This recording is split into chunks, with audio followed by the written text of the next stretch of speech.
Alright, you YouTube nerds. We're back again with the Stealth.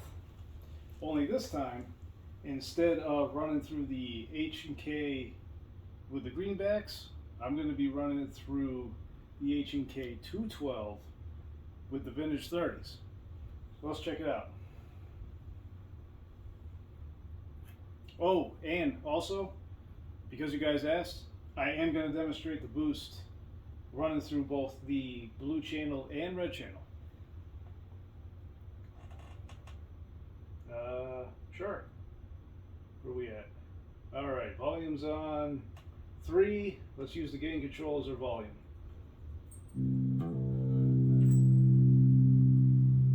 Now, I'm not going to go back and forth between the speaker cabs, mainly because I already did a video of shooting the Stealth through the 412 with the greenbacks.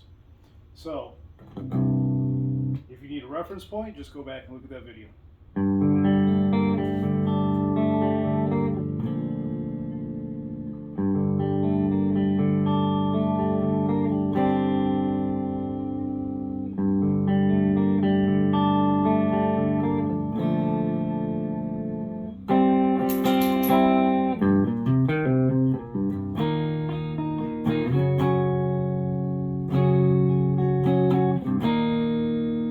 Already I can tell you that with the vintage 30s, the overall tone, at least with the clean channel, it's a little warmer while also being a little more balanced.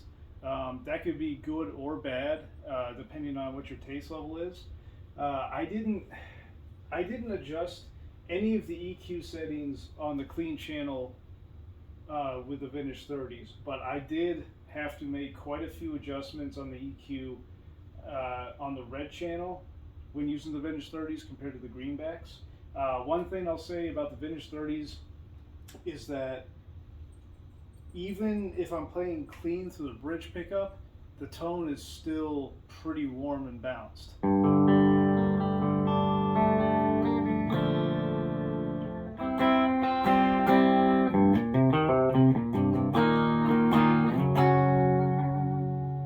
Naturally, it's obviously going to be a little brighter when using the bridge pickup, but overall, I still feel like the vintage 30s are still warmer. Even though they are brighter, they're still warmer. If it's hard to describe because it's more of a feel, not just a sound. But I can say for sure that at the end of the day, between the two speaker setups, I actually prefer the greenbacks, only because you get a little more bite without it being harsh. That's not to say the vintage 30s are not great speakers. Of course they are, because they're smooth. But and one thing that I will mention is that vintage 30s, for the most part, are vintage 30s. All you guys that are making these comments about, I'm not even just talking about on YouTube, I mean just everywhere. The people, when they make these comments about, well, H&K V30s are not as good as Mesa V30s. Well, Mesa has this old thing going. That's probably the only difference, is that Mesa cabs, they have special order vintage 30s that I think have a higher output or higher power handling. But tone-wise, there really isn't that much difference. I mean, if I were to plug into a Mesa 212 with their vintage 30s, the only thing I got to do is adjust the EQ slightly. Maybe raise the resonance by 1.5. That's it. That's the only difference. I mean, I played through a Mesa with the original 606 EVH 50 watt, and I loved it, of course. So, who doesn't? But now that I'm playing through the H&K with the vintage 30s, that's the only thing I noticed. There's a little more of a resonance and a little more of a bass response. Maybe a slight low mid sound going on, but I mean, if you compare the price point, I take the HK every day, any day. So let's move on. Blue channel. I have the gate engaged. Yeah, I think I'm in drop C. We're close to it. Yep. I got the gain maxed. It's kind of like one of my video I said earlier in my last video. that the blue channel is definitely still a crunch channel. It's not, just because it's the stealth doesn't mean that it's not any closer voice to the red channel. And I'm sure you can already hear the difference between that last video and this video. You can already hear the bass response. You can hear that bass a little more in the low mids, a little more compared to the last video when I was using the greenbacks. All right. Still sounds killer. Don't get me wrong, but it's not there. There isn't that liquid sustain.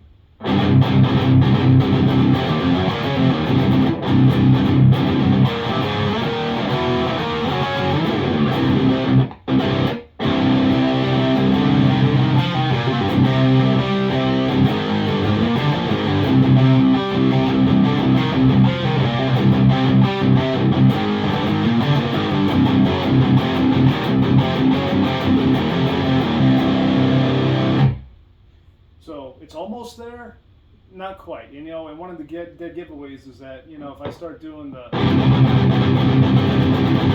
you can tell it's still a little dry.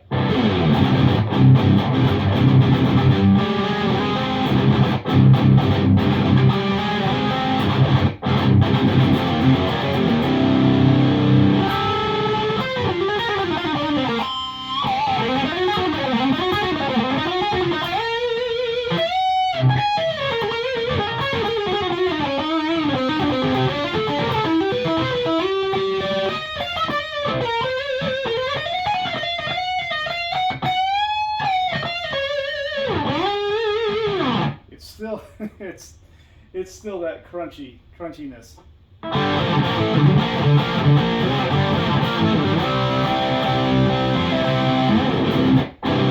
All right, so now we'll take the boost. Now we'll put the boost on. Same boost I've always had. It's a Joyo Vintage Overdrive. It cost me 35 bucks on Amazon. And you know, there is very little difference between this and many other boosts that are 2 to 3 times the price. So before I even engage it, before I even start using it, guys, listen up. If you're trying to find like the perfect ultimate boost pedal for your EVH or, you know, your PV or whatever you've got, guys, you don't need to spend $100, $120, $150 on a boost pedal. I mean, the Joyo literally works fine. That's not to say that some of them have a different tone. You know, some might have a slightly higher mid thing going on when you boost it, when you use it. That's just a voicing. There's not any difference between, you know, trying to choose between different amps that are all high gain. One might have more mids, the other one might have more low, whatever. It's the same thing with the pedals. So don't fall down that rabbit hole where you guys are, you know, buying 5, 6, 7, 8 different, you know, boost pedals and trying to figure out that the $200 one sounds better than the $100 one or whatever. Guys, 35 bucks, you know, it'll boost just fine, and you're gonna see what I mean. Volume's all the way up, gain's all the way down. Tone is about 4 out of 10 right now. So here we are. We're still doing max gain. Low is just over half. Mid at 4 out of 10. High at 4 out of 10. Volume is negligible. So let's check it out.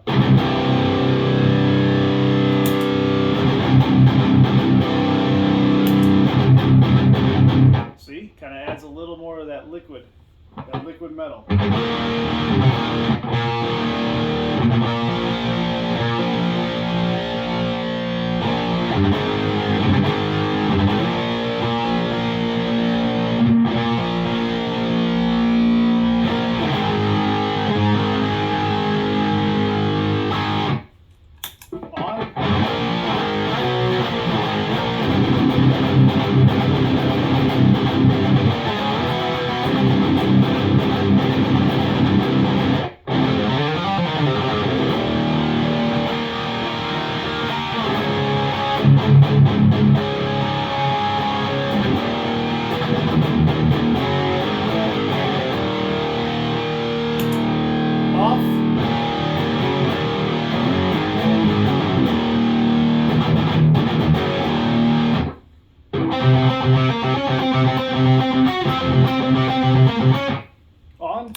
Now, it's like I said before, even with the boost on or the OD pedal on, one of the things you guys got to get used to if you're using a tube amp or just starting out with a tube amp is that it relies, especially crunch channels, they rely a little more on power tube saturation. So let's go ahead and get a little power tube saturation. I'm hoping it doesn't overload the mic, but let's give it a try.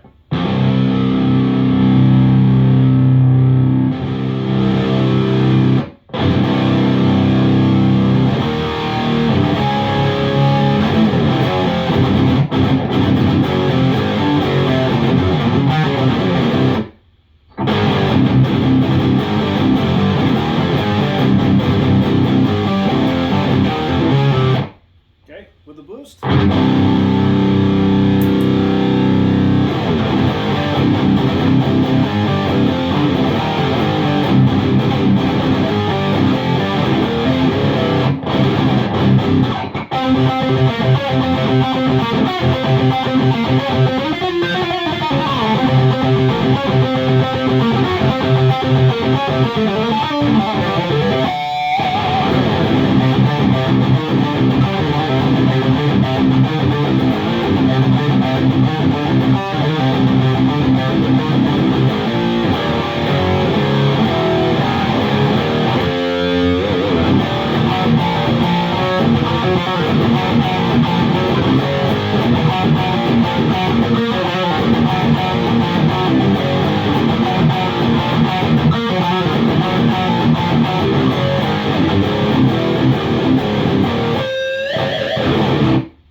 So a lot better, a lot better. So I won't lie to you guys. You know, when it comes to the blue channel, if you're playing that modern high gain, you are going to need to boost the blue channel for sure. Like it's not even an argument at this point. You know, one of the things that I will say that I miss about when I had the Iconic head is that I miss that built-in gate that functions after the preamp. Because that did such a great job of really lowering that hiss, that white noise, you know, even when you had the volume, your guitar volume all the way down. I mean, I'm sure you guys can hear it right now, you know, and the only way to change that is to turn the volume all the way down. So now I have to go back with using a separate noise gate in the effects loop, which isn't a big deal, but, you know, it's one of those things where if you guys try to, you know, if you go back and forth for, you know, on price points between like, you know, this and something like the Iconic that has the built-in noise gate, you know, it's something to take into consideration, you know, because if you guys are going off of brand new prices, you know that the Stealth is, you know, $500 more than the Iconic, but what you get with the Stealth, the ability to bias it from the rear, which I've already done, by the way. Side note on that, the factory bias on this was set at 43 millivolts. I ended up raising it to 48, even though the recommended by Kaplan is 60 total.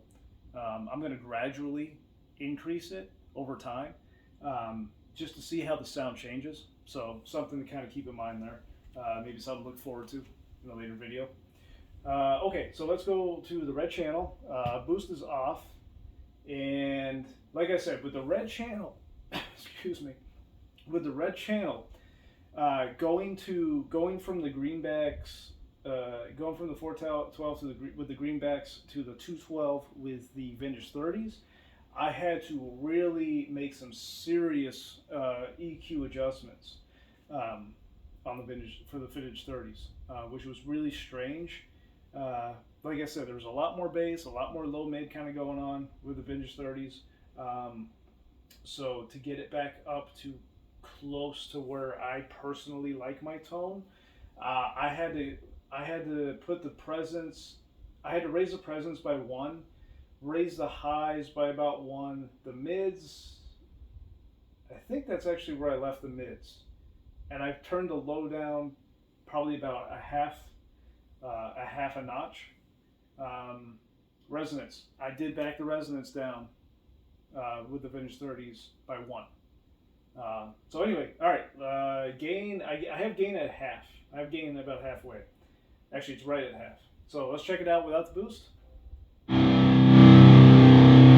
So we'll keep it just below one on the volume for now. A lot more hiss. Like I said, I missed that noise gate. That's the only thing I miss about it.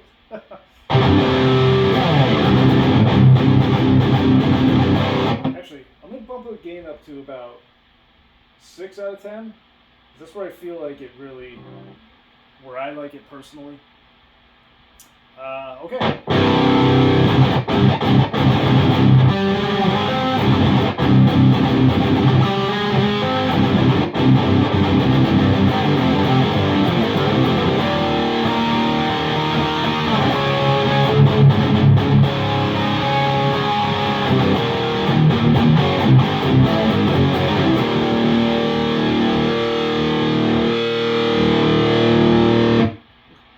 Kick it up to one.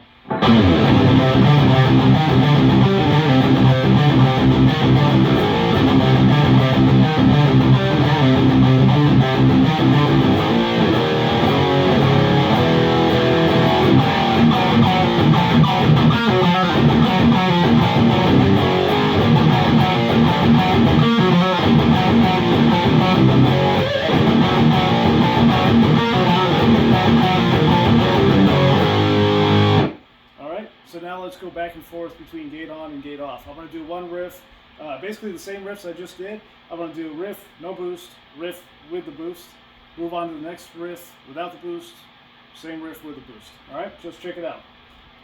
First riff.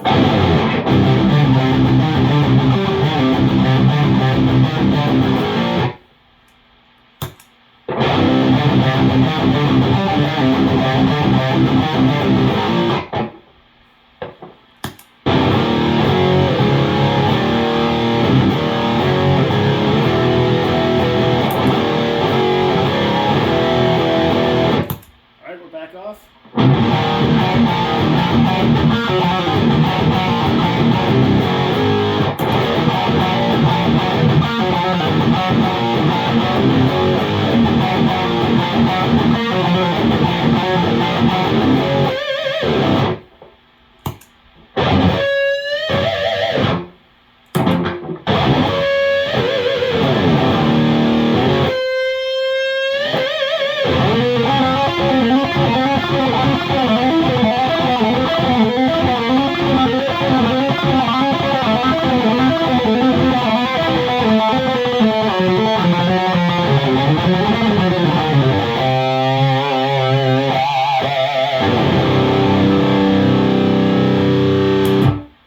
Boost off.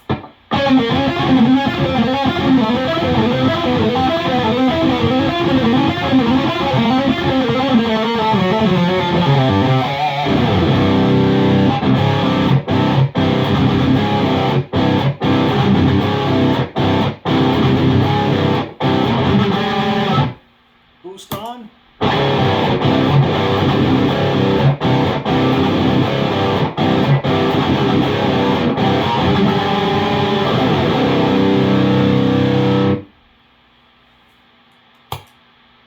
And the white noise is not any louder or softer with the boost on or off, so it really doesn't matter. Here's something. Let's go back. So you know what? The red channel sounds solid, whether with the boost or with not. This is kind of like one of those things where if you don't have a boost, you're not really missing out on much on the red channel. But you know what? Just for shits and giggles, let's go back to the blue channel, and I'm going to keep everything the same. I'm going to keep the gain up all the way. We're going to raise the volume, and I'm going to keep the boost on. And as I'm playing, I'm going to slightly increase the gain that's on the OD pedal. All right. So the volume's all the way up. Tone is still, you know, 4 out of 10. I don't think I'm gonna bother moving that at all. But I'm gonna raise the gain slightly to maybe 2 out of 10 at the most on this while I'm playing on the blue channel with the gain max on the amp, and let's see how it changes the sound. Not even just the gain amount of gain, but overall tone. Let's see if it adjusts the tone any at all.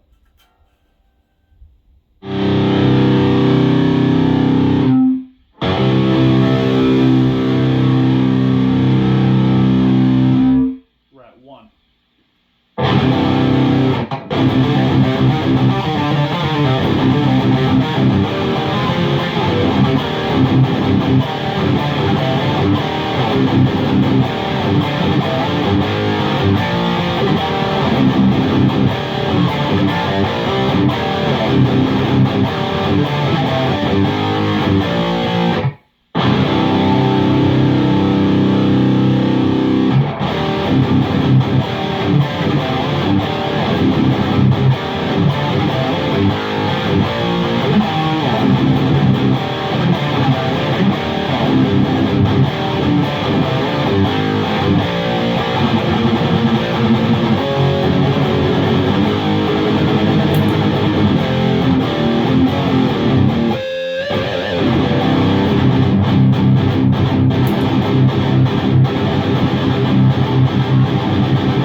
Okay, so not a huge difference when you turn up the gain a little bit. Like I said, I'm at 1. No, I'm sorry, I'm at 2. I'm at 2 out of 10 on the gain there for the OD pedal, and it definitely, there's a different feel to it. Along with more gain, you definitely get more saturation.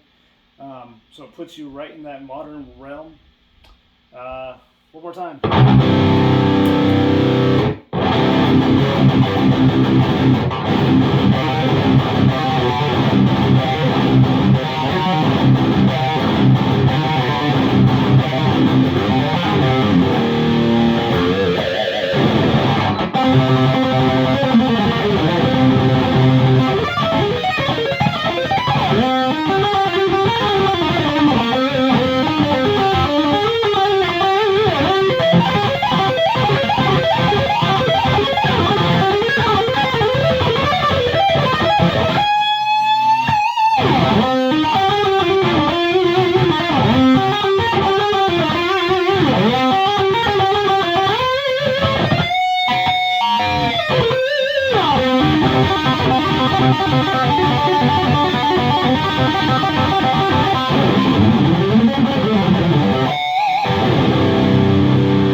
So, what did we learn here? That a boost pedal goes great with the blue channel. With the red channel, not needed. Nice to have as long as you have that gain all the way down on the pedal, because you got more than enough on the red. And you know, as you saw, I couldn't go over 6 out of 10. You know, I prefer to leave it on half, especially when I'm using the greenbacks. And then if we focus our attention to the V30s. You know, the greenbacks and the V30s, they both sound great. For my personal taste, I like the greenbacks, at least for this amp. You know, if you're just trying to decide between something like this and the 5150 Iconic does not like the greenback speakers. they're very harsh sounding with the Iconic. With a Stealth, they sound amazing. So if you guys are trying to save some money and get that 5150 Iconic, make sure you get some vintage 30s, because that is, I swear, that amp is made for vintage 30s for whatever reason. So, you know, aside from that, that's all I got for you guys. Hopefully the video wasn't too long. I don't even know how long it's been, so whatever. So anyway, if you guys got questions, comments, concerns, complaints, insults, whatever, I want to hear them. Post them.